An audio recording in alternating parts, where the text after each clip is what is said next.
আজকে যদি আল্লামা মামুনুল হক সাহেবের জায়গায় মুফতি ফয়জুল করিম হুজুর সাহেবের চরমনাই থাকতো কিংবা ইসলামী আন্দোলন বাংলাদেশ এই সংগঠনটা থাকতো, তাইলে মনে হয় এই মোবাইল ফোন আর হাতে রাখা যেত না। আমার এই কথাগুলো হয়তো আপনারা কেউ কিছুই বুঝতে পারতেছেন না। আগে ভিডিওটা দেখুন, তারপর আমি কথাগুলো বলছি। দেখেন দেখেন শায়েখে চরমনাই মহিলাদের নিয়ে মিছিল করতেছে। ভালো মতন না না ভাই, এটা শায়েখে চরমনাই না। শায়েখে চরমনাই না, এ হচ্ছে মামুনুল হক এবং ওই যে 11 দলীয় যে জোট, তারা এরকমের মহিলাদের পিছনে নিয়ে অবশ্যই করতেছে। তো এখন কথা হচ্ছে, আমি একটু চিন্তা করতেছি যে আমার চিন্তা ভাবনা আবার মস্তিষ্কের ভিতরে একটা জিনিস ঘুরপাক খাচ্ছে।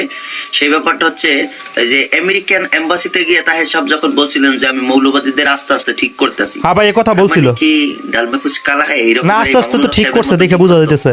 শায়েখে চরমনাই থাকলো এই জোটের ভিতরে, হয়তো বা আজকেও এই মিছিলে হয়তো বা তার থাকতে হইতো, এই নারীদের পিছনে তারা দাঁড়াইতে হইতো। তারপরে মনে করেন 2 দিন পরে নারীদের সাথে বৈঠক হইতো, আমেরিকান নারীদের সাথে, ইংলিশ নারীদের সাথে। তারপর 3য় দিন টক শোতে তার মনে করেন নারীদের সাথে। ভাই, রাজনীতি করতে হইলে, ইলেকশন করতে হইলে, জয়লাভ করতে হইলে এগুলা করতে হইব না, সবার সাথে তাল মিলিয়ে চলতে হইব না? আপনি কি কন? আসেন আর একটু শুনি ভাইজান কি বলতেছে। তার মানে ইসলামকে বা তার যে পর্দা বা মহিলাদের থেকে যে বিরত থাকছে, এই বিধানকে আস্তে আস্তে তারা চেঞ্জ করতে, এই জন্যই তো তারা মনে করে বলছে যে আস্তে আস্তে তাদের ঠিক করছি, যে আমার মামুনুল হক সাহেব ঠিক হয়ে গেছে, একদম পারফেক্ট, যে জায়গা দেবেন এই জায়গায় এখন কাজ করতে পারে। ধন্যবাদ। এখন ওনার কথাগুলো তো আপনারা শুনলেন, কথাগুলো শুনে আপনাদের কাছে কেমন লেগেছে?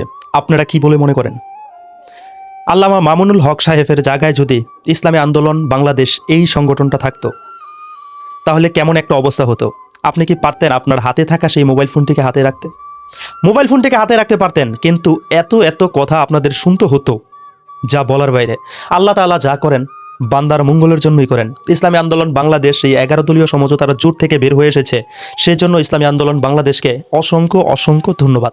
আর তা না হলে এমন দৃশ্য আমাদের দেখতে হতো, আল্লাহর ফরজ হুকুমকে তরফ করা আমাদের দেখতে হতো। সেখান থেকে বের হয়ে এসেছে, সেই কারণে আল্লাহর ফরজ হুকুম পর্দাকে তরফ করে নিয়ে এটা আমাদের দেখতে হয়নি। আমি জানি না আমাকে কে কিভাবে কথাগুলো বলবেন, তবে এই ভাইজান যে কথাগুলো বলেছে তার কথার সাথে আমিও মোটামুটি একমত। আপনারা কতটা একমত, আপনি কি মনে করেন কমেন্টে অবশ্যই লিখে জানিয়ে দিবেন।